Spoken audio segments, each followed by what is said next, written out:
One moment. I'm just thumbing out a tweet here. I'm inviting people to watch Afterburner. It's a post-game show that we do here on Flames Nation. I just want to let everyone know that Cami is joining me tonight. Would it be Cami and me or Cami and I?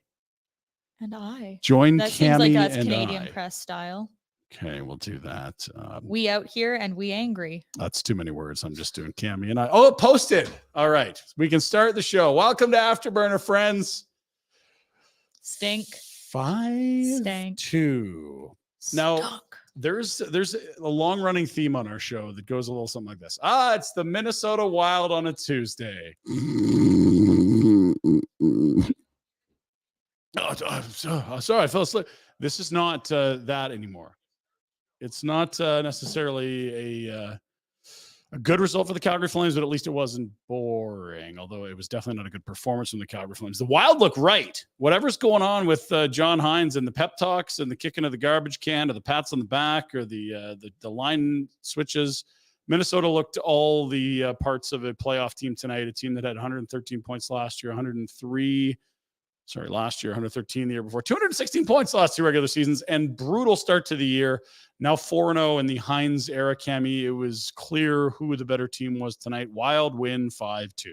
While outscoring their opponents in this last stretch 18-5. Over those 4 Hines games. Yes. I like that. You're going to go 4.5 goals a game. That's tidy. And you're going to allow just over 1 against 18-5. Winning combination, I'd say. Oh, yes. And honestly, I felt for Dean Evison when the news came down. He's not a bad coach. He'll coach again. He got some shitty goaltending for a quarter of a season. And that'll sink a lot of battleships. They're trying in Edmonton. Well. Yeah, but they did say going in as well. Like Gustafsson is historically good against the Flames. Very good. I recall a game last year that he thought he won 1-0 in overtime, only to lose it with a shutout somehow, losing 1-0 in a shootout. He's been very good. And to be fair, Cam Talbot's been great this year, but I thought they raked the Sens over the coals in that swap. Talbot wanted out. I'm not going to be part of a platoon with Marc-Andre Fleury. Get me out of here. Bill Guerin turns him into a younger and I thought better goalie. And Gustafsson looked like that guy tonight. And the Wild looked back. Kaprizov was dancing. They've got some mustard and moxie about their game, and they really didn't let the Flames get up to anything. And probably a lot of that on the Flames too. You talk a lot about good starts. Very different than having good starts. They went on and on about how much better they had to be to get those starts. Like, I think they'd been scored on first 15 times in 24 games. This is nuts. Less than 30 seconds in. First shot. Now, there was a shot after we knew there was a goal, in the sense that was a great save by Vladar. That second shot after we thought that it went off the iron. That was stricken from the record, that save by Vladar, by the way, because, of course, anything that happens after a goal, when they wind back the clocks, just disappears into the ether. I've always wondered if you get like a match penalty after a goal was found to happen and they delete that part of the game, if you'd still get punished. I think you would. But point being, it was first shot goal. Third time for sure, maybe the fourth this year. I've been trying to keep track with snarky tweets that I do on Twitter. There's been 2 Markstroms in the last couple of weeks, and now Dan Vladar filling the void with an injured Jacob Markstrom. I don't blame him on this one. That's a nasty shot from Marcus Foligno. The blame might go somewhere else on that first goal. Can you say rookie defenseman? Who is probably just devastated right now. 3rd NHL game. He does get like a little bit of redemption later on, but that is a tough break for Ilya Solovoyov. Just undressed, and Marcus Foligno rips one. Yeah, right under the bar, not on Vladar necessarily. Third one I thought was, and that would spell the end for Vladar on this night. He gets yanked, and this might have been maybe the loudest cheer we saw at the Dome tonight was Dustin Wolf coming in relief. I'm just looking at it right now at the second period total. Yeah, the 1:30 mark of the second period. That's when the switch was made from Vladar to Wolf. Look, he's been a sensational goaltending prospect since the moment he's gotten to the Western Hockey League. He has been an underdog his entire career, basically posting the same numbers as Spencer Knight, who went early in the first round, and he didn't go to the 7th. He's been the goalie of the year 4 years in a row, no matter what league he's been in. WHL, WHL, AHL, AHL. MVP of the American Hockey League. Eric Francis was trying to tell us the fans were excited for Wolf because it means retool. No, they're excited for Wolf because he's a goddamn great prospect, and everyone loves cheering for an underdog. How do you not like a young goalie prospect? There's nothing more exciting than a young goaltender or a blooming blossoming star netminder because you can win with a star netminder. With a clear knock against him. It's the same principle behind people loving Matthew Phillips so much. Sure. It wasn't that like, yes, Matt Phillips means a rebuild. No, it's that it's like no, this kid we can love underdog prove stories. something. Yeah. Yes. And you know, if we're being honest, if Dustin Wolf was 6'3", he's played more than 3 NHL games. I don't think we have, like, I looked at his stats earlier today on the show. His career, 118 games in the AHL. If 10 he wins and 2 shutouts in 13 games. If he has taller shadows on earth, it's less than that. He doesn't have to prove as much. That's why people are cheering for Dustin Wolf, if we need clarity. I think everyone in the comments understands. It's not because he signals a rebuild. Yes, we like young, exciting players, but he's an underdog. How do you not cheer for Dustin Wolf? He was told he was too small each of the last 2 leagues he's played in. And he's been the best goalie in each of them 4 years in a row. And I just feel bad because this game tonight, the way the guys played in front of him, it was not suited to his style of goaltending. We know since he is a bit of a smaller netminder, it's naturally going to mean he needs to be a little bit more reactionary in his play. Yeah, you got to have good reflexes. You got to be an athlete. Honestly, you need to not have Nazem Kadri sliding into you. So I was just going to say, he did not mean to do that. Kadri obviously did not mean to do that. First goal is a redirection in the slot, so that's a change of direction. And I feel like he had 2 of those in Ottawa, the other game he started this year. And I don't want to make excuses for the goalie, but it's like where 34 of 38 in that loss. And again, it was if I recall correctly, Zadorov should have got a helper on the one from a mistake behind the net. Another was a tip.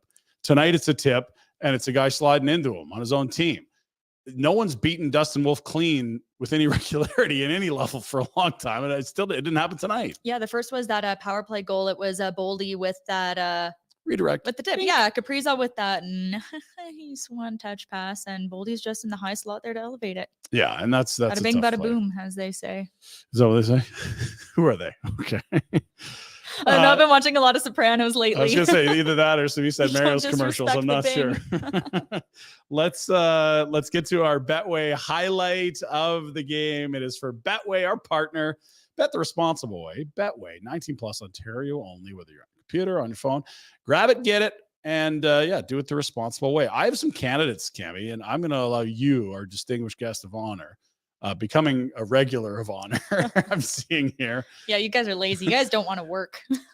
I mean, no one really wants to work per se, but what's the smallest amount of work we can do to, it's that work-life balance thing, Cami. That's what it is. Let's get to our candidates. Candidate number 1, we're going to go in chronological order. We will start with who is wearing number 10 tonight?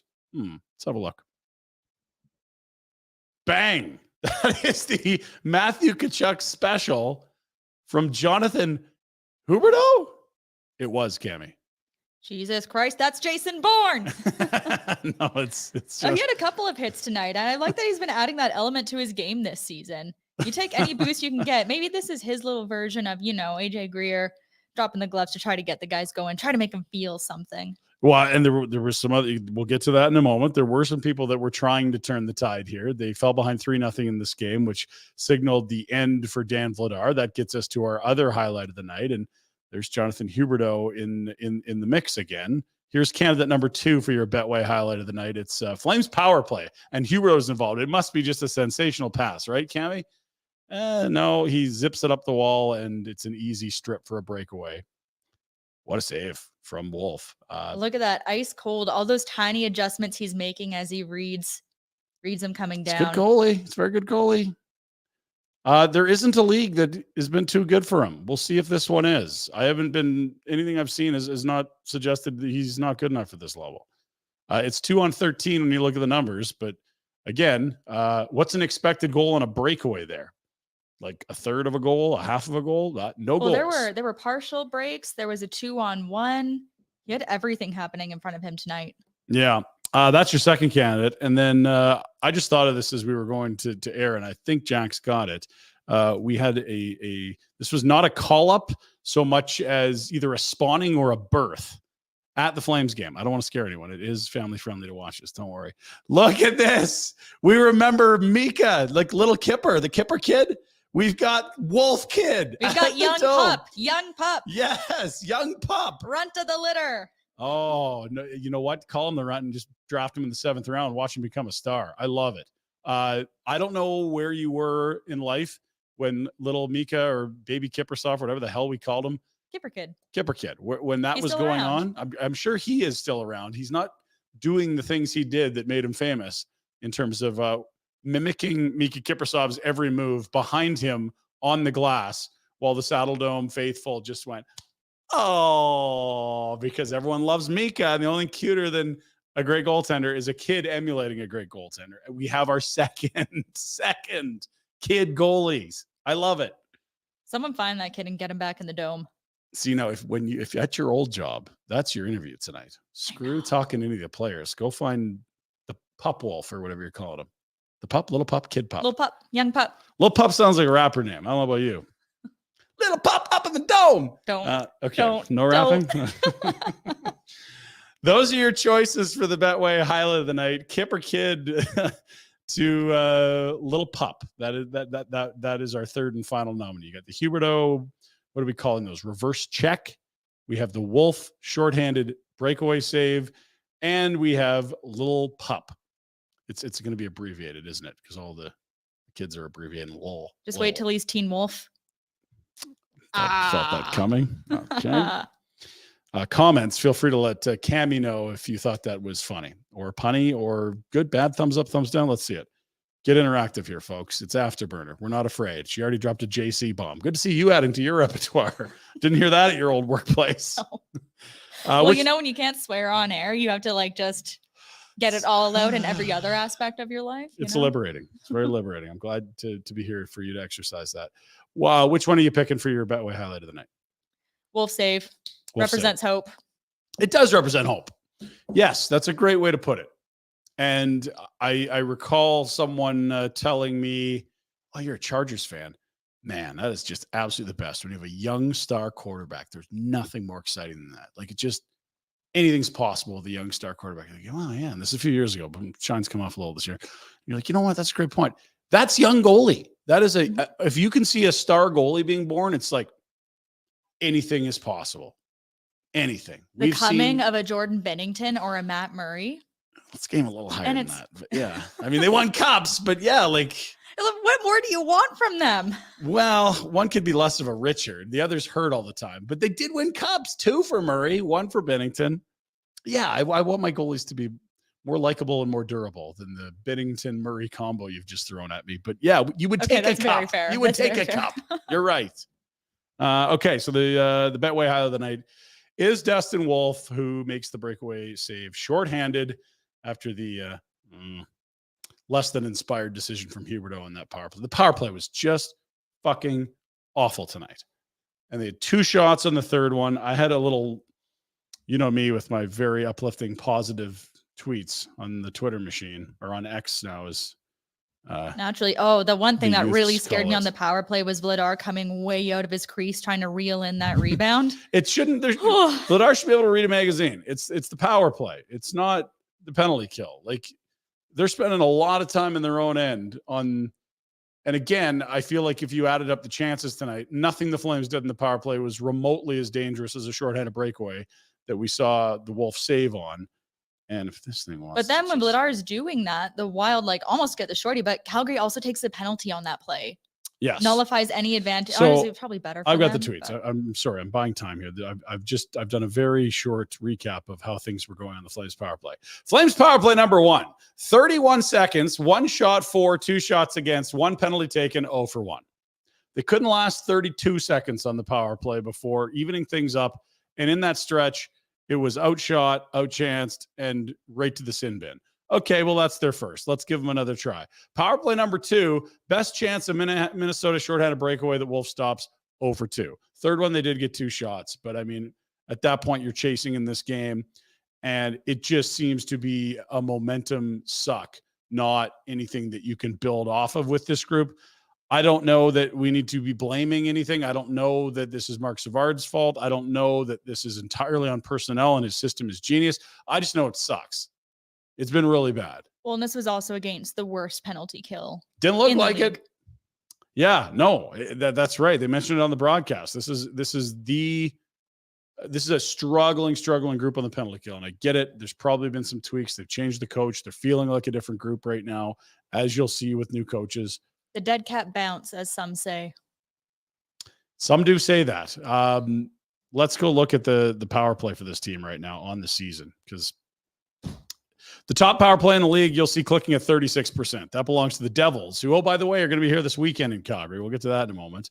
Tampa, the Rangers, the Canucks, those top 4 teams, you look and you're like, yeah, there's dangerous personnel there. You've got a lot of weapons, guys that can score, talented playmakers. Absolutely, that makes sense. Those 4 teams are up there. The Coyotes are 5. So this is sort of the case that you don't need to have all-stars and future Hall of Famers and 50 goal guys to have a good power play. Arizona's clicking at about 27%. That's better than the Oilers, who are finally getting back up. They're getting into dangerous territory, almost 27% now. Flames are now 27th out of 32. They're clicking at 12.8%. It's just not good enough. And the teams below them, some of them are surprising because of the personnel. Washington, Pittsburgh. But others, it's just like, yeah, they're just not that talented. Chicago, St. Louis and Philly are in there, whatever. I don't know where to turn to for answers here. I just know it's not good. And I'm ranting a lot about the power play, but tonight was a night where, okay, first shot goes in, Vladar lets in a softie. You can overcome that, but you're going to need a lot of help. And they didn't get any from the power play. Like, if you get a power play goal, that can change what we looked at tonight. They did have it within 1. You score in the third, and it's like, okay, maybe at this point it's a tie game, or we're even a little bit closer, whatever it is. It just didn't help. It hurts this team so much when you see here's an opportunity, and instead everyone's just grimacing, waiting for the mistake. But it's so much more frustrating when you see them in the third period, and it's like, oh, if they had played that way all game. Yeah. We're talking about something totally different. You thought that Greta would be handing out more nuggets tonight at one point. Well, where would that have been? At 3-1, you could sort of see it coming a little bit. So they make the goaltending change like 90 seconds into the second period. You get the Greer-Foligno fight, and then almost immediately after that, it's Backlund with the 6th of the year. Is he going to get 20 this year? My God. From Weegar and Anderson. And you're like, okay, this team has woken up. They've done the momentum swing things. Blame Vladar or not, a goalie change is about changing momentum. They do that with Wolf coming in. Greer's fighting. That says to his teammates, let's go, fellas. Those are 2 big things that are supposed to shift your intensity. The give a fuck meter's got to get a lot higher when you see those 2 things happening if you're a hockey player sitting on the bench at any level. And then you get a goal, it's 3-1. It's like, are we going to have a Greta night? Are they going to do another comeback here? Because this has been a group that already has more than doubled their third period comeback total from last year. They had 2 in 82 games. They have 5 third period comebacks already this year. And they certainly didn't deserve 2 points tonight, but a couple bounces, a power play goal, it might have been free nuggets of Greta. That could have been a thing tonight. It just, wasn't. They did come out in the second period with a strong shift to start, but yes, that went off the rails like immediately as it was a lovely 30 seconds. Got his 600th career point. 600 for Zuccarello. Wow. 36 years old. That's impressive. That signing when he went to Minnesota, it was like, boy, that feels like too much term. And then it was like, Pavelski to the Stars. He's just too old. That's too much term. Those guys are laughing. Father time. Screw you. So those are some early thoughts on the game. We'll watch some highlights of the Flames goals. We'll also get into our Hungry for More later on, and comments and questions from you, as well as some news outside of the NHL. One hockey-related note, another one a Canadian icon. But first, let's get to the road ahead, shall we? We shall. We do it for Village Honda. They, of course, with the large stock of pre-owned vehicles, over 70 on site and access to over 400 in their dealer group, villagehonda.com, or find them in the Northwest Auto Mall, where your automotive adventure should begin. Cami, what's coming up for the fellas? Well, you're officially in the second half of that 6-game homestand. Calgary now 2-2-0 after tonight. Potentially frustrated and tired Carolina squad coming up next. They fired a season-high 42 shots on the Laurent Brossoit last night. That's right. Still got dished, a 2-1 loss by Winnipeg.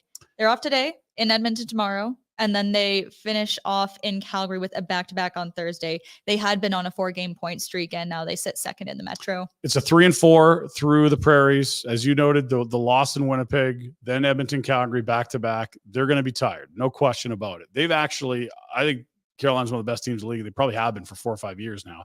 They've got awful goaltending this year.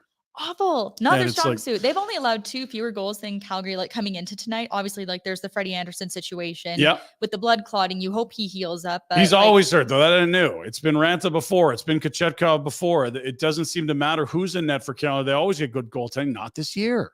Yeah, Ranta's got a 3.33 goals against average right now. 859 save percentage. Kochetkov, like 894 save percentage. Slightly better goals against average. Those are not good numbers. But they Cami. do be scoring. They Okay. do be scoring. They're scoring. 6th deadliest attack in the show right now. Okay, so they could put the puck in the net. They haven't been getting goals. I think Carolina's better than the record. They'll come in. They'll be tired. It's a 3rd and 4. That's next, and that is the penultimate game of the homestand. Yes, and I'm sure you're going to get into this more on Barn Burner day of, but if you want to feel better about Calgary's contract situations, they have more. Okay, hang on here. The Canes have 9 UFAs coming up and 3 9. RFAs. Okay. And Okay. these are names like you got Brady Shea, you got Brett Pesce, Tony D'Angelo, Teuvo Teravainen, Martin Nietzsche is an RFA. Those are just some of the more significant names. Yeah, that's big. Okay, so in hierarchy of biggest, most important player to least, we'll put Natchez in the side because that's an RFA. They got team control still. I'm putting the Flames with Lindholm, Hanifin, Tanev in that order. Who are the biggest you use for Carolina? Because you mentioned some names there. Like they have more, but do they have as impactful players leaving at the end of their contracts or potentially leaving? I'd say Tavo's biggest one. Jordan Martinook is one. Pesce's important. I think Tony D was always a roll of the dice. They didn't give him time on purpose. He's a hired gun. Yeah. And that was the come to the offensive defenseman thing here for after you get bought out. Pesce's not nothing. Shea's not nothing. Those are 2 really good defensemen in this league for sure. Teravainen's Brett Pesce's a really 30. good second pair. A really good second pair. No, I didn't know that, Cami. It's a good point. They've got some work to do this summer. And I know they get like significantly less media coverage, but there have been some rumblings like from the articles I have been able to find that not everyone wants to stay in Carolina necessarily. Yeah, Pesce was a name that came up a lot, and now he's kind of they dangled him this summer apparently. Yeah, now he's like a little more off the block, but I don't think there's a single market that works for everyone in this league. Like I could see a lot of players loving being on Broadway. I could also see people be like, this is too busy. This is crazy. I can't deal with, there's a lot of people here. Mm-hmm. I also think not a lot of players would love to go to Winnipeg. I think some guys love it. And it'd probably be really embarrassing to go to your team gym and have Rod the Bod still out lifting you. Rod's a specimen for sure. But yeah, so I think every market is like, geez, what about this guy? Is he going to stay? And that's a thing. Carolina, yeah, the weather's nice. You're never going to get bothered. Sure. But guess what? Hockey don't register down there like it does other places. The Rally newspaper isn't leading with newspaper. Remember that? Did they get ink on your fingers? It was words on paper. Anyway, it's not as big of a talking point in Rally as you'll find in Montreal, for example. Like if you love being in it and just feeling everything about a hockey market, wow, Montreal, Toronto, Vancouver, anywhere in Canada. If you want to play for big crowds that love you, but you can escape a little bit, Tampa Bay, LA, you want nice weather. I don't need to show you a map. You can figure out where that is. Hello, Arizona, Florida, California, Carolinas. All of these markets have some give and take. I never really thought about they might not want to play in Carolina, but yeah, there's no one market for everyone, right? No. And that was a little bit of a tangent. But... Sure was. I helped it too. But next opponent after that, Saturday, New Jersey Devils. They're celebrating Hughes Day today. Hughes Day. All 3 brothers on the ice. Quinn, Jack, and Luke. Devils visiting Vancouver. That's going to be a matinee. I should say New Jersey is off to Seattle before that matinee on Saturday. Be a little tardy too, potentially. But like clearly for Flames fans, this is about Tyler Toffoli coming back and comparing that trade. Toffoli has 12 goals, 9 assists for 21 points in 22 games. Heading into tonight, that would easily lead the Flames. Yeah. Do you want to read the Sharon Govich stats? I think he's got 5 goals and probably 3 or 4 helpers. Am I close? 6, but almost half those points have come in the last week. Yeah, he has been much better, and he's gotten off that 4th line where he seemed to be cemented for the first, I want to say like 8 of the first 10 games of the year. Let's look at the box score tonight in that game, by the way. He had some looks. Like, I wouldn't say he's any colder than Dubé or Mangiapane. No, I don't mind Sharon Govich. And then again, what Craig Conroy did there was get a draft pick in a really good draft class and say, let's take a look at a young toolsy player. You're not comparing a 30-something-year-old in his walk year to Toffoli. It's not apples to apples, right? Could you lose that deal? Yeah, sure you could. Is Tyler Toffoli necessarily going to provide any value for the Devils beyond this year? No. Sharangovich probably does. He's got, a couple years under contract here. And by the way, it is a 5-3 score in the Hughes Bowl on Hughes Day at Rogers Arena. So Jack, Luke teaming up for Luke just scored and Jack just assisted on the power play. That was in the second. That was a little while ago. Yes. 5-3 Devils leading midway through the third. The Canucks kind of come back to earth. You notice that? Not they're bad, but they're leading the league. They're running away with the Pacific. Settle down. And it's been good since then. But if Vancouver's going to do anything, it's going to be finding new and exciting ways to hurt their fans. Or for the fans to hurt their team. Yes, it's that kind of relationship, I see. Okay, so that is the road ahead. Those are the final two games of the homestand. It is a Thursday, Carolina. I believe that's a 7:00 start. And then we have why am I on the wrong page of my calendar? The matinee, the 2:00 start on Saturday. And then they have a hell of a roadie ahead of them. They've got the 3 and 4. Yeah. Oof. Travel. Colorado and Vegas back to back. And then rematch against the Wild.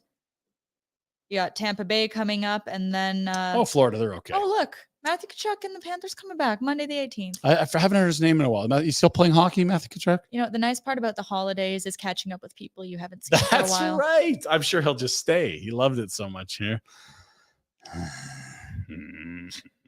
Let's do this. Who's starting Thursday? Putting you on the spot, just for people that already know this, but I'm going to ram it in your ear holes again. Vladar starts, allows 3, didn't particularly like the third, actually made a lot of good saves in the first when the Flames were dog shirt. And then Wolf comes in, and I don't think either were on him. He has a Kadri slide into him on the second goal he allows, and the first is a redirect in the slot. I'd say Wolf starts, but I don't think it's anything beyond riding the hot hand at this point. So you liked him better than Vladar tonight? That's safe to say? Yes, but almost just because the Flames did play more responsibly in front of him. Maybe that was just them waking up towards the end of the game. I don't want to give him too much credit for that, but I liked him tonight. And he comes in cold and does what he did, right? Mm-hmm. Also, was anyone there? Did he do his hop when he came out? That's a good question. I don't know that I saw it. Can we get comments and questions? Yeah.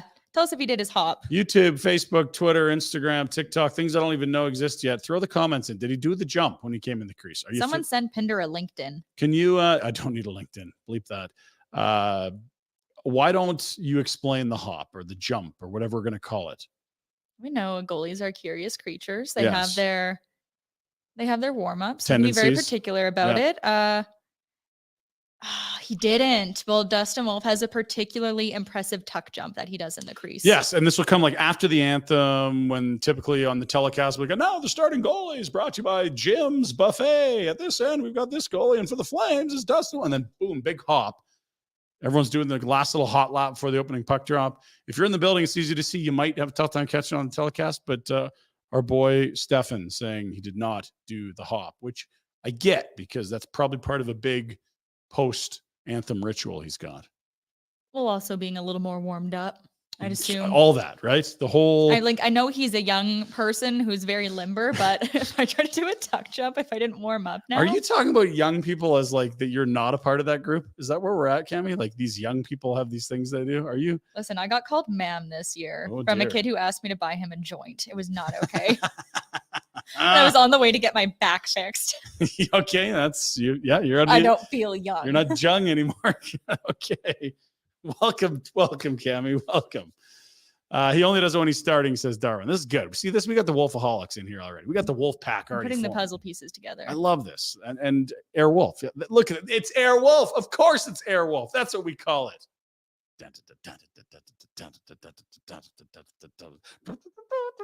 There was a show called Airwolf, and that was the theme song. It was awesome. Oh, I thought that was a play on Airbud. Nope, but sure, similar. I'm with you. I go Wolf Thursday. I feel for Vladar, but sorry, Ryan Huska isn't all about.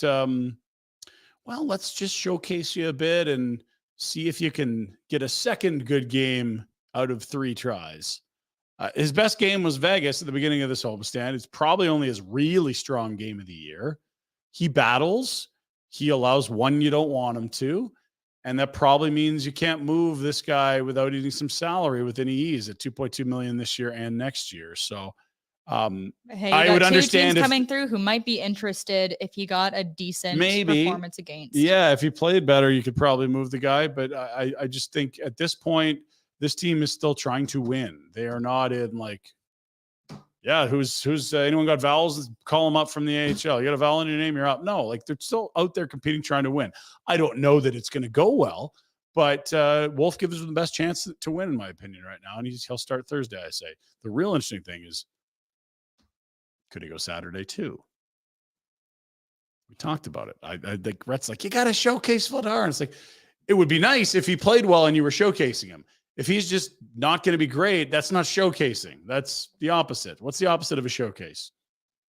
I don't know. Like it's like, oh, you keep putting out this guy that's not good. You're losing, and I'm less interested in the trade. The modern equivalent of one of those medieval punishments where they put someone in the blocks and people threw rotten tomatoes at them. Okay. But it's pucks. Public punishment of sorts. Yep. Shaming. Someone was saying Dusty Nickel. We need him working the gate. That was the key to Vladar. A little dusty over the shoulder is what kept Vladar honest, I guess. That's right. That was the Markstrom tummy night. Somehow blanked out on that on the show today. I don't know how that happened. Yeah, but also it does sound like good news for Markstrom. Huska was saying that it might even just be 1 week. Week to week. 1 week would be a week, and a week to week, yeah. That's the short end of the time frame. Here's what's not going to happen. If Wolf gets on a tear here, and maybe he doesn't, he's done it at every level. Maybe a week becomes a week and a half. And maybe they revisit this. If Vladar's not looking good, no one's taking him at $2.2 million. And if Wolf does look good, it's like, okay, now it's Markstrom and Wolf. Vladar, you're going to clear waivers and go play net in the AHL. And if anyone is crazy enough to pick him up, well, all that cap space that was so important when you traded Zadorov for a third rounder, by the time I'm in an old folks home, you get more of that. If that's how important cap space is. I don't want to dump on Dan Vladar too much because, to be clear, he was not awful. No, he was fine. He was a good goalie tonight. He had one I didn't like. It should have been 4-0 after the first period. Yeah. And the first one he doesn't have a chance on. It's not like he wasn't ready for a shot goal. It's not that. It's a rookie defenseman getting turned inside out. The team in front of him was dog shit. He made a nice spell of good saves early on. But the third one I don't like. I think it was the Boldy wrist shot. That's what I'm thinking of. Yeah. Because Kaprizov, that's a post, goes behind him, and it's a tap in. I mean, whatever. It's a well-placed shot if it's going post and behind you, no question. But like, I'm not putting this on Vladar, but there's a body of work here. I think he's had like 1 or 2 really good games in maybe his last 20 starts. That's it. There was a run he had last fall where you're like, Daryl, play him more. He's showing really well. And then by the time he quit on Markstrom, it was like Feb, and Vladar wasn't there anymore. So I just don't see it as like here's the thing. If Vladar had 3 shutouts in a row, we'd be singing his praises tonight. And it's not fair. That's the nature of goaltending because it wasn't on him tonight. But it just adds to the body of work where it's like outside of 1 game against Vegas this year, tell me about him. 1 soft goal every game. Battles hard, but it's always from the teams behind. And yeah, they picked up a lot of points in his games, but the numbers aren't sterling. They just aren't. There's not a lot of like, yeah, we'll dig into the data and it shows us like, no, they're not good. They're not good numbers. That's my Vladar rant. No, it's totally true, but I just don't think you can discount how much what the guys are doing in front of him impacts that. Totally. They're awful in front of him. If they played like they did in front of Wolf, he doesn't get taken out of this game. Mm-hmm. Cruel business. We saw you eating pucks, Rasmus Anderson. Actually blocked quite a few. Tanev again was at it. What a maniac. Sir. Okay, we'll take a break. We'll come back. There is hungry for more. A lot of candidates tonight. This was not a group that brought their A game. And again, as we've talked about in prior seasons, talking about a great start, very different than actually having one. Back in a couple on Afterburner. BK Beaufort Liquor is a proud sponsor of Afterburner. In fact, our very first sponsor ever, right back to our first Afterburner ever. Big thank you to Mandeep, Manjeet, and Jazz. Huge Flames fans, a heck of a family.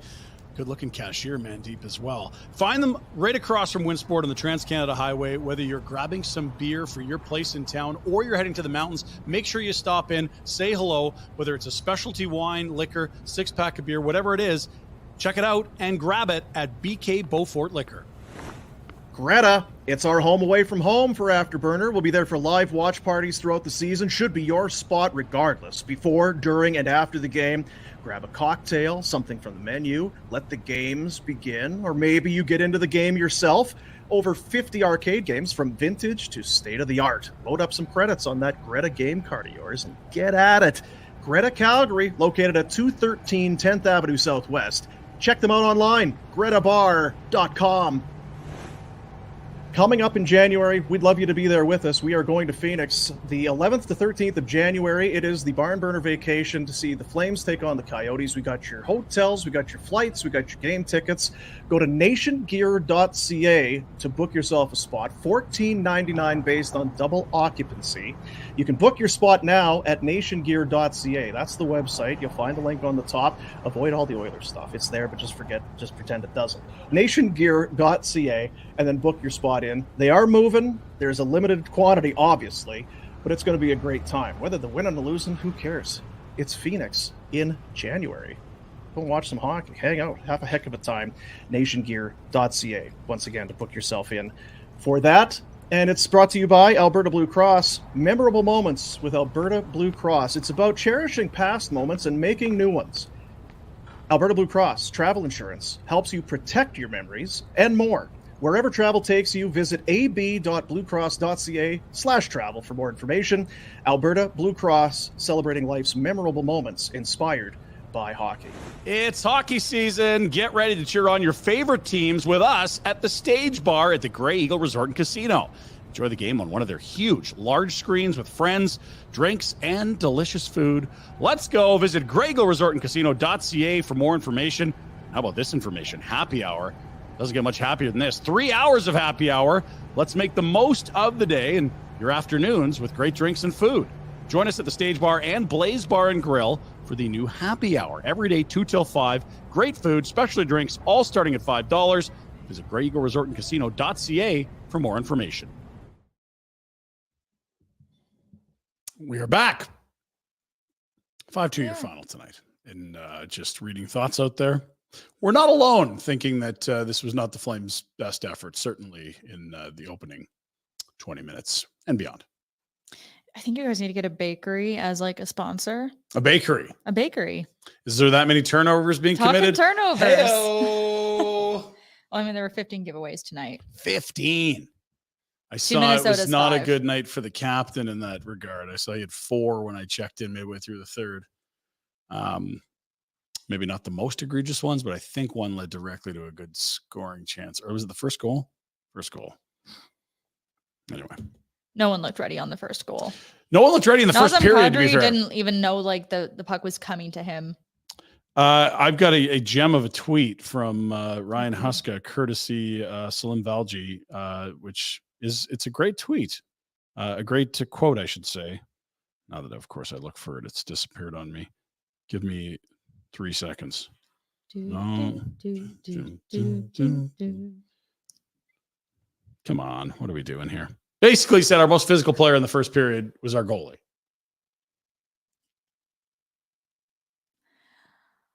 Oh, that's an indictment of your team. Isn't it? And it's like, I think Huska's done a really good job here. He's not making things personal. He's not taking shots at players. He's not suggesting hurt players are taking a shit, which is, Daryl around this time last year. We saw things got very personal and snipey. He doesn't play games in the media. And that's a very polite way of saying you hung out your starter and the team wasn't good enough, pretty much to a man around the room. He comes off as a thoughtful guy and a very fair guy. So I'm curious to see. Yeah. Well, that's why I'm curious to see how, like, his big tool that he seems to go to is ice time for players. Yeah. So I'm curious to see what he does next time. Whether certain players come back into the lineup. Okay, Pospisil was out. I don't know how healthy he is. I'm not suggesting he isn't, but the way he plays, we've already seen The last time he missed a game, it was dinged up. That was Zeri, actually, I believe that happened to. But I don't know that Pospisil has been bad. He's been very good, but there's been some thirds where he's been sat down because he's not going, and that's what Huska will do. He'll say, okay, we're through 2 periods. Who are my horses tonight? I don't care what your salary is, or if you got a letter on your jersey, or if there's fans wearing your jersey or not. Like, I'm going to go down to 9 forwards if I can, and we'll play the guys that are going tonight. That would have been a tough thing to decide after 40 tonight. Are there 9 guys going? That's probably a nice segue into, yeah, there it is. Thank you. Look at this. There's the tweet from Salem. In the first period, our most physical player was probably our goalie. End quote, Ryan Huska. Yeah, that's an indictment. Bad start. Bad start. And you're right. Like, everyone's going to want to judge off this and talk about the net minding because it's a big talking point. And again, because Dustin Wolf arrives with a lot of hype and a lot of promise. This was a really tough day for Dan Vladar to be measured against his counterpart because the team was awful in front of him compared, but I still feel the same. Like, it's not one game for Vladar. It's 3 seasons. It's been 3 Wolves. That's it. 3 games and 2 starts. Would you say you're hungry for more? I would say I'm hungry for more, Cami. Why don't you tell us more? DoorDash. Your pals at DoorDash. Restaurants, groceries, pharmacies, bakeries. Okay, yeah. Flower shops and more. Send your condolences. DoorDash has everything you need. They got it all. Who would you DoorDash flowers to today? Christine Sinclair is who I would DoorDash flowers today. I'm actually mad that I missed watching all of that live. You're taking it out on us. You make your own schedule. No, I'm disappointed in the Flames for making me miss. Continue with the DoorDash, and we'll get to Christine later. She's going to get her time today. It's simple. You see, you open the app, you choose what you want from where you want. Your items will be left safely outside your door with their default contactless delivery setting. Great if you're in a piss poor mood because of the game and you don't want to talk to anyone. I can understand that. You can also double dash. Double dash. Order from multiple restaurants, multiple stores, same delivery without adding on extra delivery fees. That's big. So everyone gets what they want and need, you know. Totally. I want noodles. And you want a pizza. Yeah, okay, noodles, you took pizza. it there. Yeah, sure. So who are you? I think we have differing takes on this one. Mine might be a young defenseman who definitely has more in him. Where are you going with for hungry for more? Well, I mean, there's the whole team I wanted more from. I want more from the power play. But yeah, I thought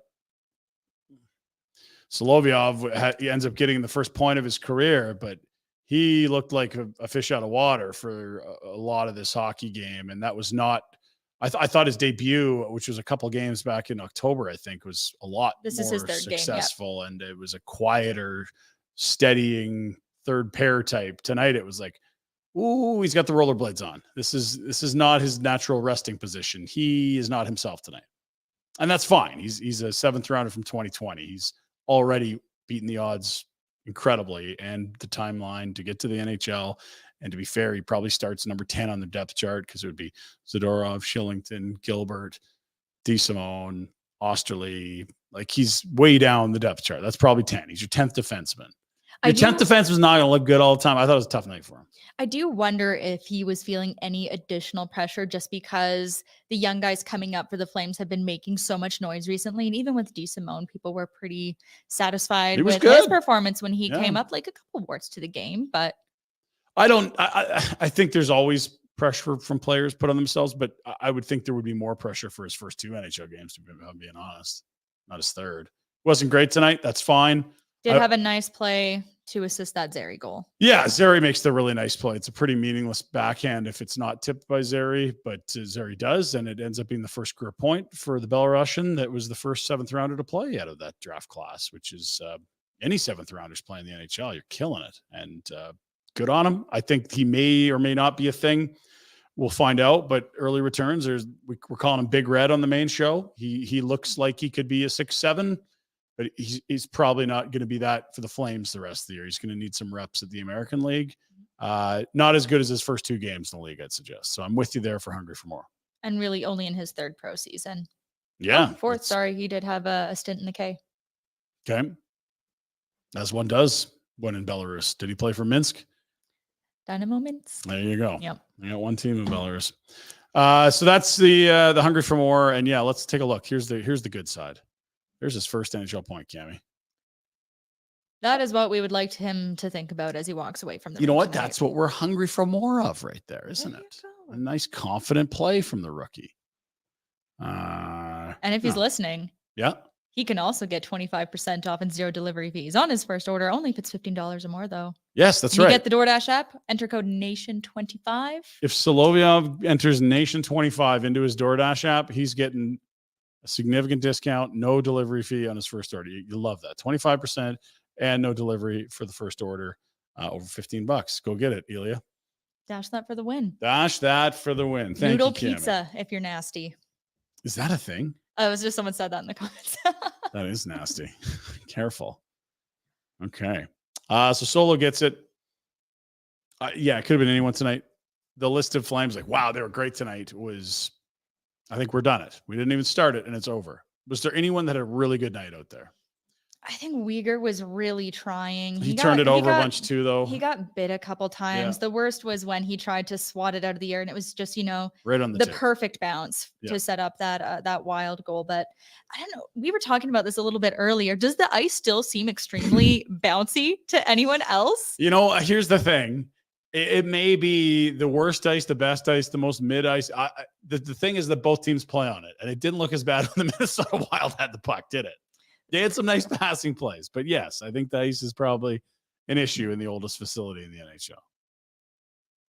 And very busy facility. Yeah. But I was just saying, not like it was what was changing the temper of the game, but it would just make it a more fun game to watch. Yeah, that's fair. I'm sure the power play people would blame that on it too. I'm not saying they're making excuses, but it's bouncing anything to take some heat off that power play unit. I think I bet power play Mangiapane is cursing a bouncing puck right now. That's a good hungry for more candidate right there. And it's twice. Where last game it was the saucer pass from Lindholm that he just can't reach, and it's a gaping net that's waiting for him. If he can get a stick on it behind Demko, that would have made it, I believe, 2-1 or 2-2 in that Vancouver game on Saturday. And tonight he gets robbed, and I mean absolutely stoned by Gustafsson. It was the fourth shot of the game for the Flames. They'd gone, I believe, 14 plus minutes without more than, it was 3 shots total. And the fourth was maybe their best chance of the night. It didn't go in. It was the Mangiapane backdoor redirect. Toe out. Gustafsson, best goalie in the game. Minnesota wins. That was Sharon Govich who found him for that opportunity. Yeah. But Dubé where are you at? Yeah. Dubé as well, just because you always expect, even though it's been pretty cold lately, when he has that jersey on, you expect more. Yeah. Because it just seems like when they're wearing that jersey, this is when things happen. Blasty Dubé is a thing. We hit an anytime goal with Blasty Dubé the first time they wore him this year. He's squeezing it. He's having a tough go. This has to be viewed as an incredibly disappointing. How many games are we at now? It's been awful. He's played his way down to the third line, and it's tough to get him out of there. This is game number 25 for the Flames. Mm-hmm. This was a guy that you could see just how bad he wanted. There was that 1-2-on-1 where you could just see, you can feel the energy vibrating off of him. Yeah. And again, the puck didn't sit flat. You could blame the ice. You could blame Huberdeau. I just was like, okay, in this year, an odd man rush for the Flames, they're not getting a shot. And sure enough, likes to pass, hops, big fan, no shot. Good teams get shots on odd man rushes a lot more than the Flames do, I'm finding. You agree with that? Yeah. It's a hypothesis. Yeah. Okay. You're not fighting it, but here's another one for you. Dubé, I believe, is in a contract year. What, RFA, or is it one more? This is not what you want. The 2018 team thing, we don't know, but could it be looming? Sure. Maybe not.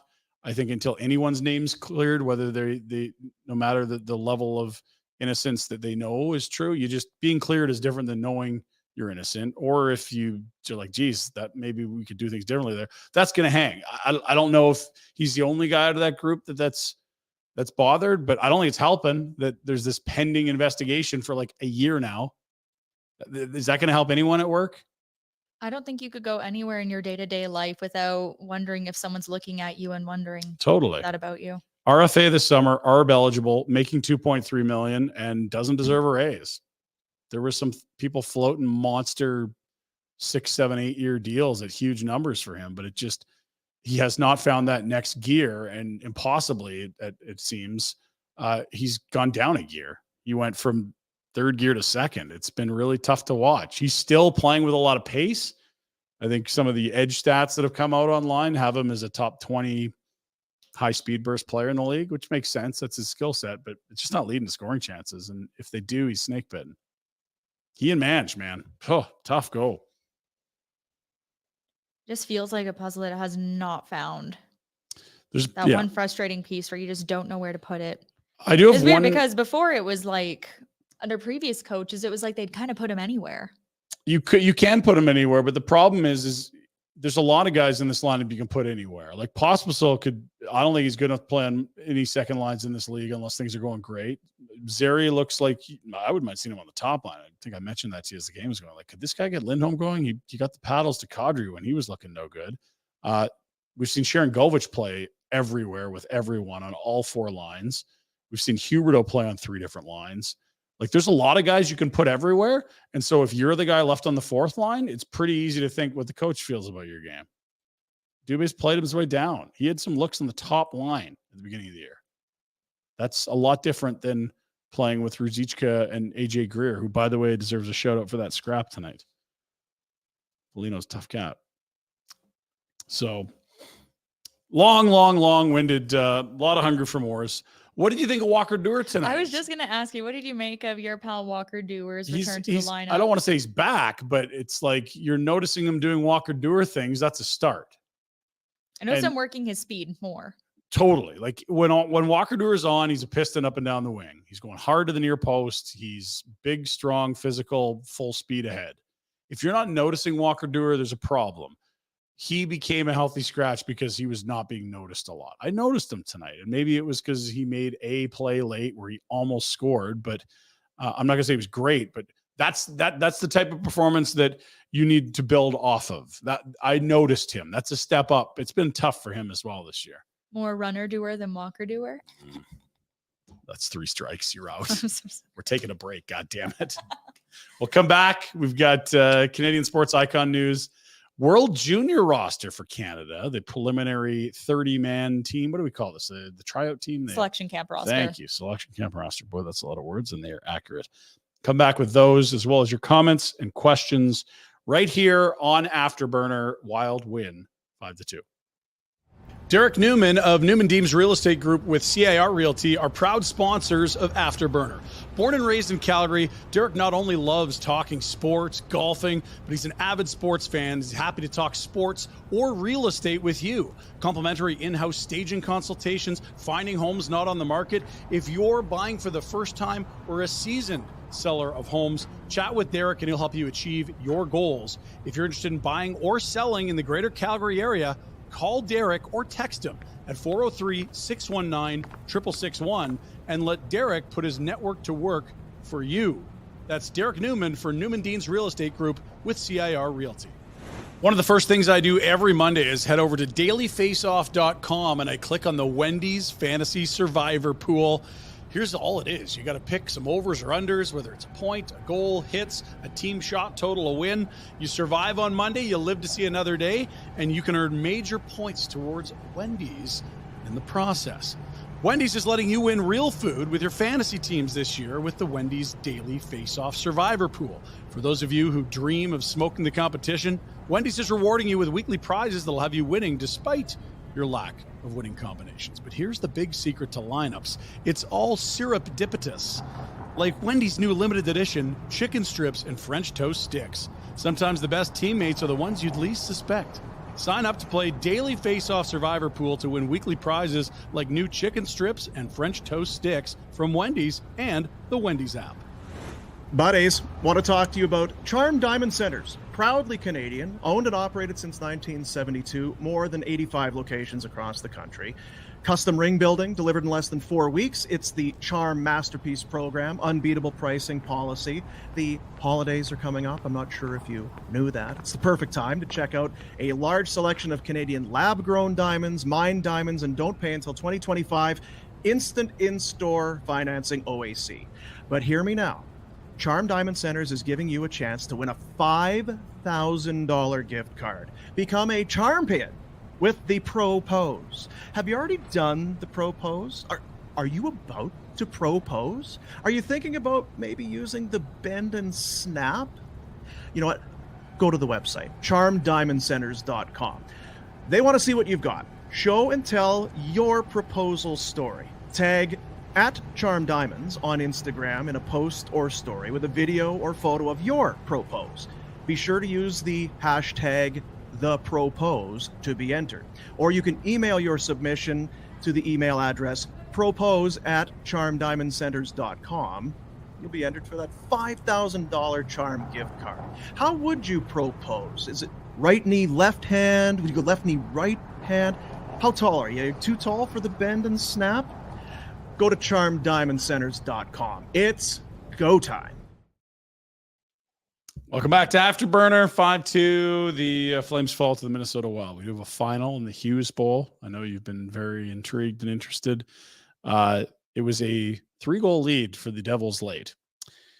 The Devils then needed to break a tie late to win this thing. What a zany contest in the 6-5 year final from Vancouver as the Devils win on the road. You want the Hughes lines? 1 goal for Luke. Not bad. Defenseman scores, right? 1 goal, 2 assists for Jack, and 2 helpers for Quinn. That is a combined total of 6 points for the 3 brothers, all playing for the first time in the same NHL game. Kind of cool. And none for Tyler Toffoli. Bye. Bye? Is that what you said? You're talking yourself through this? Toffoli finishes the night +1 with 5 shots, attempts, 4 hit the target. That sounds like a tough take up a night, doesn't it? Cami, we have a few things to get to. We've got comments and questions coming up. I feel like we've beaten this dead horse of a hockey game, but we will get to the comments and questions. We also wanted to check in on a Canadian icon. I can also tell you on the out-of-town scoreboard, the other big storyline coming in, the LA Kings were a victory away from tying the season opening winning streak record on the road. Probably say that in a different order and it sounds less confusing. Essentially, all they had to do was beat Columbus to tie the longest winning streak of all time in the NHL to start away from home. They fell down 3-0 to said Columbus Blue Jackets. It didn't look good. It didn't look good. Ouch. And it was indeed Phoenix play in net, not Cam Talbot, who has been reborn in Los Angeles. Fear not, though, Cami, they would tie this and then win it in overtime. 4 3-year finals. Kings beat the Blue Jackets. They're a win away from a new NHL record. They are currently holding the share of the NHL record for road wins to start the year. That is impressive stuff. In December, they still haven't lost on the road. Whew. Give us the scoop from the other big event in Vancouver. It was formerly this called... person is not tied. They own these records. That's right. They're sole record holding athletes. And it was not BC Place tonight down the street from Rogers Arena. It was Christine Sinclair Place for the day because it was the last international contest, the retirement party for Christine Sinclair in front of a massive crowd at BC Place. What do we know? Talk to me. And some revenge too. So it was a friendly against Australia. Famously, the Matildas knocked Canada out of the World Cup.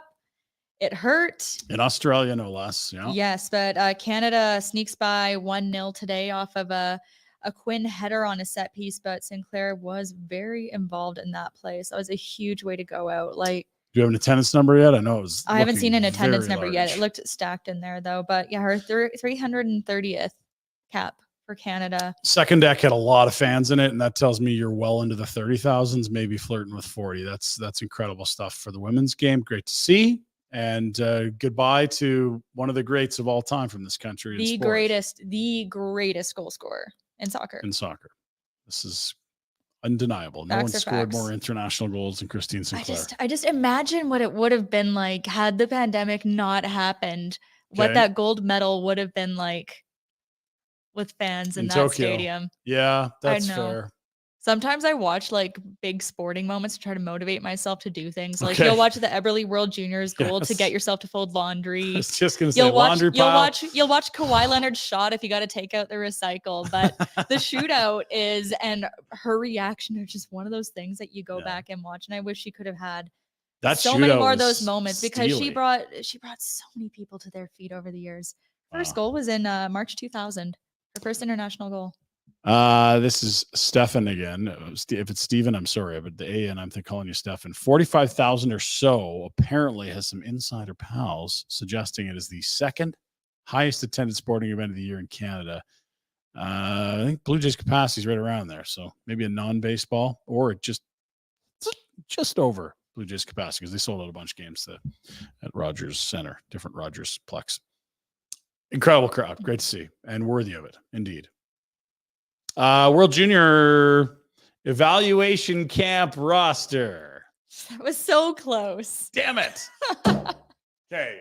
World Junior Team Canada Evaluation Camp roster. I don't even know. You're breaking my brain.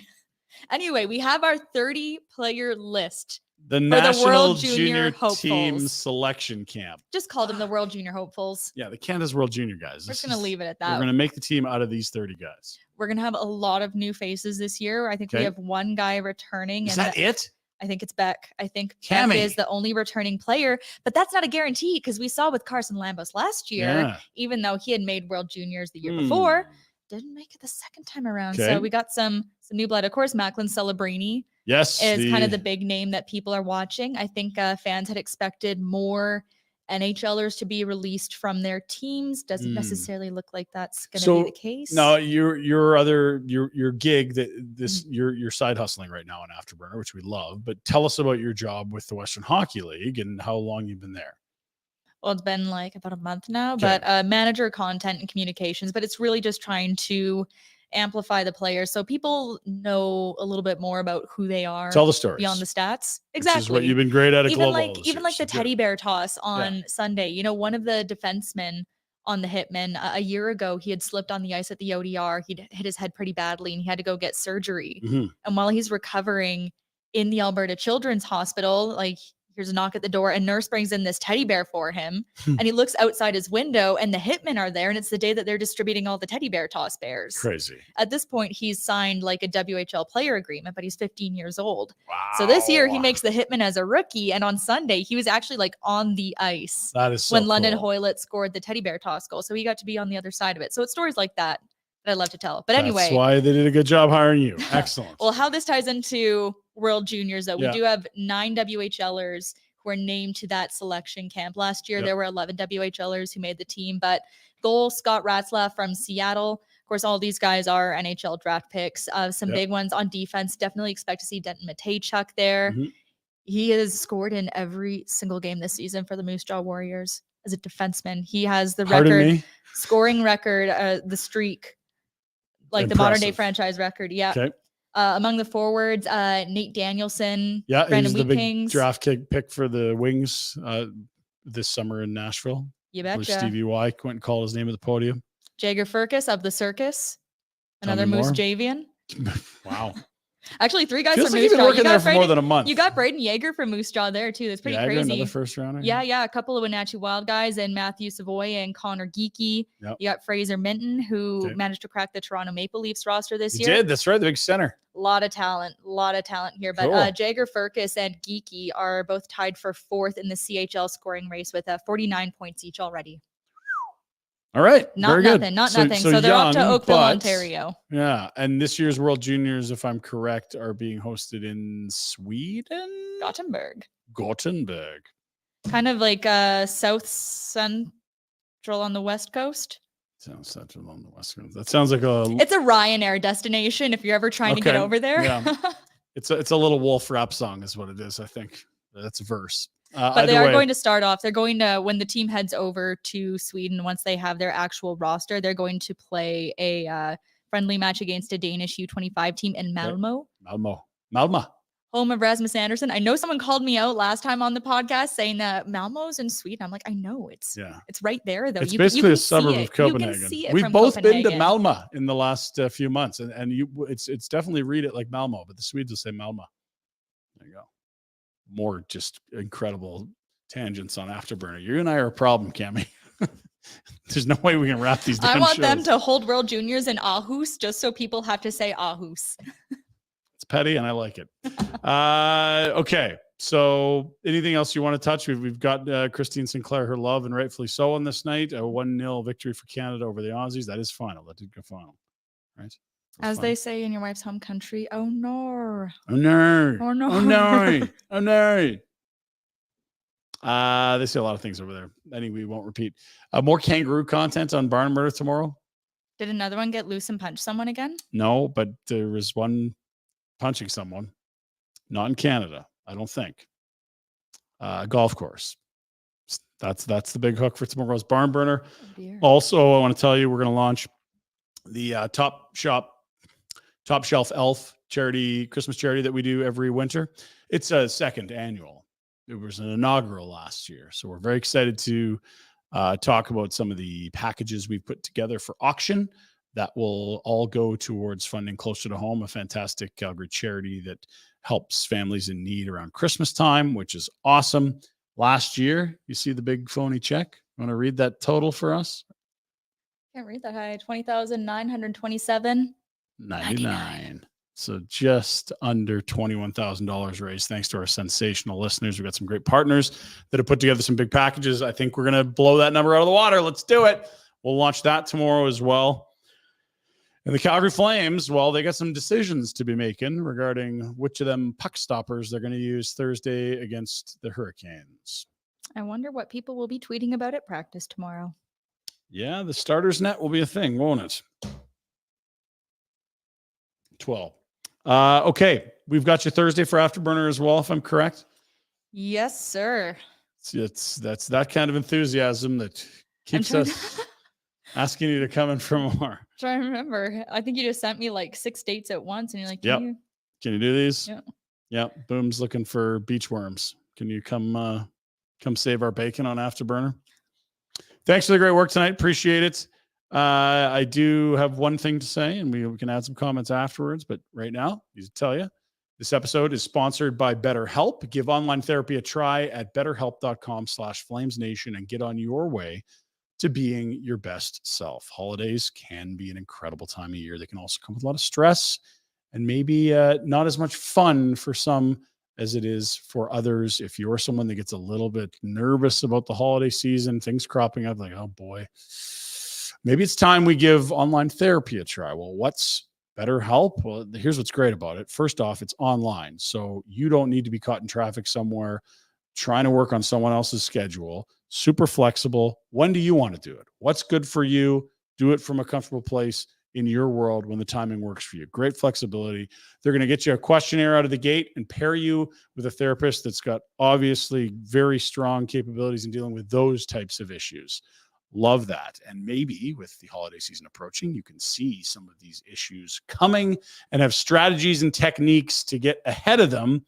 That's how you can start feeling a little better and becoming your best self. Therapy can help you identify those challenges and give you some coping skills. We love that. Make your brain your friend with BetterHelp.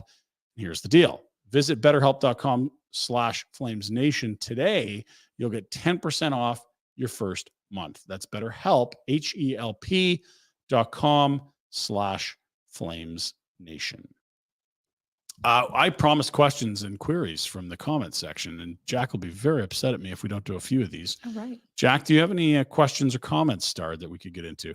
Why is Dubé playing and Coronado not? Coronado's crushing it with the Wranglers, and Dubé looks lost out there. Dubé's breakout season, quote unquote, isn't going to happen. Well, it hasn't yet through 25 games. I'll agree with that. What I will say is it doesn't really have a lot to do with Dubé in my mind. If you go put Matthew Coronado on the fourth line where Dubé's playing, what are you doing? I feel like Matthew Coronado needs to be put in a spot to succeed in the top 9, where he has more minutes, good offensive playmakers around him, and will be, I guess, job shadowing for what you want him to do for the next 15 years, which is score goals in the top 9. I think the reason he went down to the American Hockey League is because somehow he ended up on the fourth line, and that just wasn't ideal. I know that Husk is going to put together the guys after 40 that are going and put them together, but someone having success and dominating a level of hockey is not a bad thing developmentally. And I understand that he could help this team right now with some of his skills. He is not a finished product and a polished jewel yet. He has played how many professional games? Like probably 14, 15 with the Wranglers and 10 maybe with the Flames. Like that's 25 professional games. A guy going out dominating and playing against full-grown men, that's great for him. He's doing that in the A. Do we see a Coronado return at some point this season? I absolutely think so. I just don't know that necessarily now for Dubé makes sense. A, where's Dubé going? B, who's coming out of the top 9 for Coronado? If you're not, I don't really see the point. Like, I think we agreed last time too that it's not exactly conducive to bring a guy up if you're going to stick him fourth line and PP1. I mean, yeah, it's like the Sam Gagner thing. If that's what you can do and that's how you contribute at the NHL level, fine, that'll work. But we're talking about a player that I think the organization has hopes can be a top line right winger in this league, a right shot right winger. You don't want to rush the goods and come out with a lesser product. And this isn't an apples. Had a positive start. Like, think of Sven Baertschi's start. Yeah, and Sven had the emergency recall. That was crazy, but you're right. It was too much too soon in a sense. I was going to go to the Sam Bennett analogy. Sam Bennett helped this team when in his 19-year-old season. 19-year-old Sam Bennett. I believe he played games 81 and 82. He had that weird shoulder thing they had to clean up after the draft. And the next year, he was really good. And he played with Michael Backlund and scored 18 goals. It was his career high in Calgary. The best thing for Sam Bennett might have actually been go be a number 1 center in the American League for 80 games, because he helped the Flames.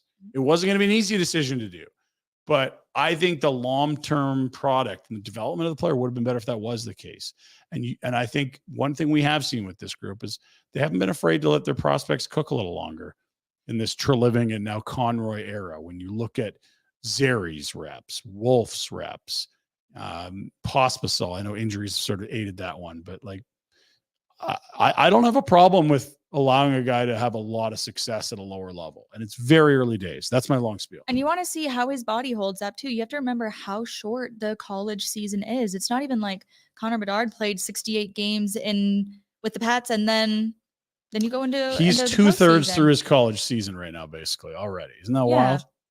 They basically play twice a week, and you start late, big break over Christmas, and early. Like it's night and day. He is learning on the fly. I love that he's having success, Coronado. I don't know that if you bring him to the NHL, it guarantees that success continues.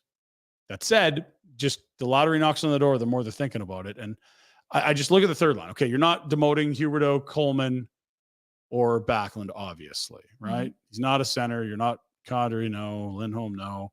Sharon Govich, I've liked. I want to leave him in the top 9. Mangiapane's, the guy's had 35 goals in this league.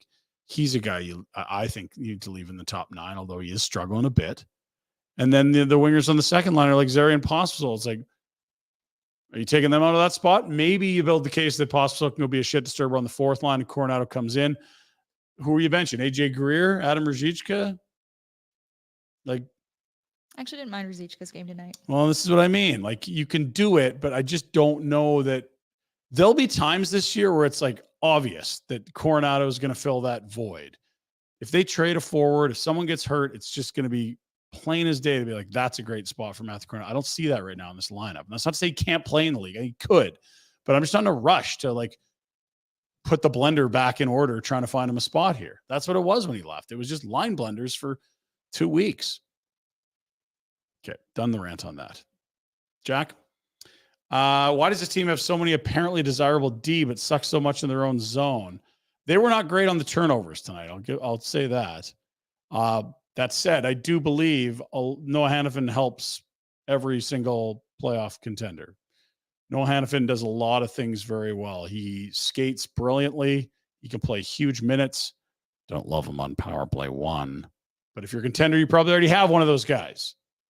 Don't think that there aren't lots of very good players on teams that aren't playoff bound necessarily. And that's right now for the Flames. I'm not necessarily believing they're going to get there. They could, but just because you're not in a playoff spot doesn't mean you don't have good pieces. I think Nikita Zadorov was a desirable asset. You got an okay return for a number 5 at full salary retention, nearly $4 million. And I think teams would love to have Chris Tanev because if he's healthy, he is an elite defenseman in his own zone. He is like one of the best on earth at shot suppression in his own zone. And improving whoever he's playing with. 100%. And so we have to remember what Noah Hannafin was before he was paired up with Chris Tanev. Okay. Tell me about him. I didn't think he was great then. I think he's really This good is now. this year or prior? I mean, he prior. was this year. We're talking like a couple seasons ago. Yeah, because he played a bit with I'm trying to think right now. I believe it was Rasmus Anderson. He was paired with a bit to start this year, and I didn't love it. I thought, why don't you put Weegar with Anderson? I'd like that more. It was also what I was looking to see happen, so I had some nice confirmation bias going on. I really like that. But I mean, Noah Hannafin's a 2-3 on every team. Noah Hannafin's a 2-3 on every team. Mm-hmm. I like if you show me an NHL blue line that he can't play in the top 4 on, I'll start to believe that this isn't an immensely valuable player. Is he perfect? God, no. Is it a perfect blue line assembled? No, absolutely not. Are there some very good defensemen here? Yeah, there are. Like they don't have a single player that's on pace to score 25 goals. The strength of this team, if they're gonna be good, it's the blue line, and they've got what? Weegar with 6 now, 6 goals. You have Hannafin with 5 goals. You've got Rasmus Anderson, who's been chipping in offensively all year with helpers. They've been pulling their weight offensively. Yeah. And I do agree with the commenter. It's a little too loose. It was turnover city the first 10 games of the year. They're back at that tonight. But there are a lot of good defensemen here that are desirable. I'm sorry that conundrum exists. That Vladar trade value is hypothetical. That's what it is. It's not anything now. If you wanted to offer up Vladar for anyone in the NHL at full salary this year and next year, your offers would be tumbleweeds. I don't think you could get a 7th for him right now. I just don't think the salary is justifiable. If he plays well, sure, things could change. These are goalies. Aiden Hill went for a 4th same year. He won the Stanley Cup and signed a lucrative $4.5+ million deal, right? Like, they're fucking goalies. They're insane. There's no logic behind it. You can be in the East Coast League one day, an NHL star 2 weeks later. No other positions like this. So right now, Dan Vladar is not worth much. In fact, he's not even worth the salary you're paying him. That doesn't mean by March he won't be a marketable asset, but right now, no, absolutely not. And therein lies the problem where you have to give him the reps to prove that he's worth that. Don't have to do anything, but I see the case you're building. What you really want to do is get him playing well and then give him lots of reps. That might have been today. He played well in his last game, but they did not play well for him in front of him. That was a tough way to go. Predictions for remainder of the gauntlet. That coming from Jeff Peach. Let's take a look at the gauntlet. I'll give you my predictions. They're 500. That was after a 3-1 start. I will say I think they can split the remaining home games. That would put them at 4-4. That road trip is absolutely murderous. I'm going to give them 1 or 2 points there. And then maybe you can split against the Florida teams. They're better than you, but you're getting teams on the road. They're not getting to 500 on this thing. That was sort of my cutoff. They were playing well when they got to this part of the schedule. I said, if somehow, some way they're 500 through this 15-game stretch, I will tell people that this team is good enough to make the playoffs. I don't think they can do that. Like their easiest 2 games of the whole thing are coming up next, and they're not playing inspired hockey right now. They've lost back-to-back games. You're going to get a tired Carolina group. New Jersey is leaky in goaltending, but dangerous offensively. The 3 games and 4 nights on the road are an absolute nightmare. Colorado's a much better team than you. Vegas is a much better team than you. And Minnesota, you might be in the same ballpark as them. They got the coach bump going on, the dead cat bounce, as you called it earlier. That's going to be your 3rd game in 4 nights in 3 different cities. You're going to have to be superb to win an NHL game against anyone with your 3rd game in 4 nights on the road. It's a tough stretch, hence the gauntlet run. Well, and the problem too, like when you talk about whether they could be in a playoff position by Christmas, I don't see a lot of teams in front of them in the wild card standings that would really fall right now. Arizona's on a 5-game I like heater. Arizona. You saw what they did? The 5-game heater? They've won 5 in a row against each of the last 5 Cup champions. Last year, Vegas. Year prior, Colorado. 2 years prior to that, Tampa Bay. Beat them too. St. Louis. Your boy Bennington. Washington as well. Not your boy, I'm kidding. I was sort of, I had some of the Betway bets on the offseason that we did. I was like, hammer the over on the 74.5 points for Arizona. Are you kidding me? They're young and talented. And look at them. They're playing .583 hockey. Calgary Flames are 460. Like they're not even 500 is not going to get you in, and you're not even close to 500. I don't see it. No, and even Nashville's 8-2-0 in their last 10, and now Minnesota's 1 point behind you, and they haven't lost well. under their new coach. Yes, yeah. The Flames don't have a superstar to wake up. Like Kaprizov, when he wants to be, will be the best player on the ice. And wants to be is a little too like. I'm not suggesting he doesn't want to be. It's just that he's had a tough start. He's coming off a serious injury last year. When he's right, he's a dominant player. This team does not have a franchise player. Period. Yet. No, they don't. There's nothing in the system. There isn't one. To your point, they should have a good crack at drafting one in the next few years. And you'd hope that Hanzik could be great, but he could probably also just as easily be a middle six winger. He might not be a number one center. You know, they're going to try him at center a bit. We'll see how that goes. There is not my fear for this team long term. Where's your number one center? And show me a good team that doesn't have a number one center. The closest thing to a number one center they have is Elias Lindholm in a down year that you're probably trading.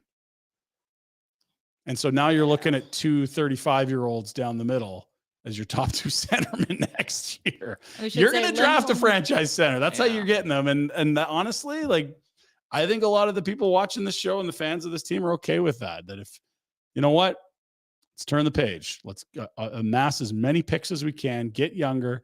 Maybe you don't fully bottom out, but you start hitting on picks 7 to 15, getting as many of those assets as you can. You might find a number one center. There are not teams that win in this league without a number one center. And then maybe you have a very fresh up and coming team that's ready to go by the time you're opening a new building.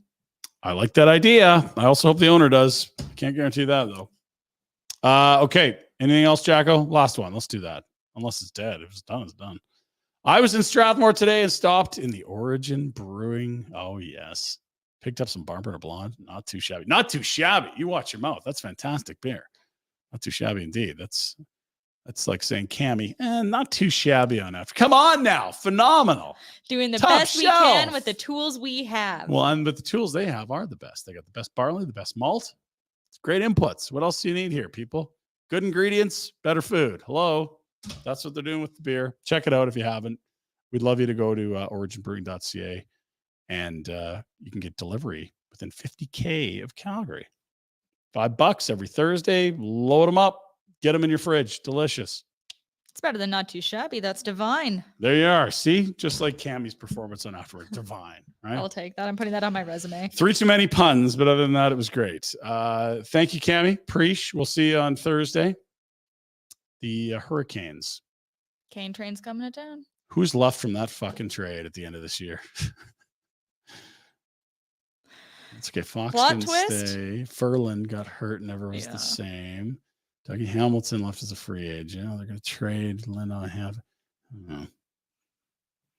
Plot twist. Just make them trade partners again. The never-ending story. Yeah. But that is an issue for Thursday Barn Burner. Okay, we'll do it then. Thank you, Jack, from your humble abode. Cami, thanks for coming to our world headquarters here in Martin Loop in Calgary. And to you, the listeners, we appreciate you. We see you helping the sponsors out. We see you logging on to watch us, streams, views. We're having great results because of people that are clicking, giving us the likes, subscribing, all that great stuff. Do that. Help us. We'll talk to you on Barn Burner tomorrow. More Kangaroo, Christmas auction, and we got great guests on Thursday in studio as well. Ooh. See ya.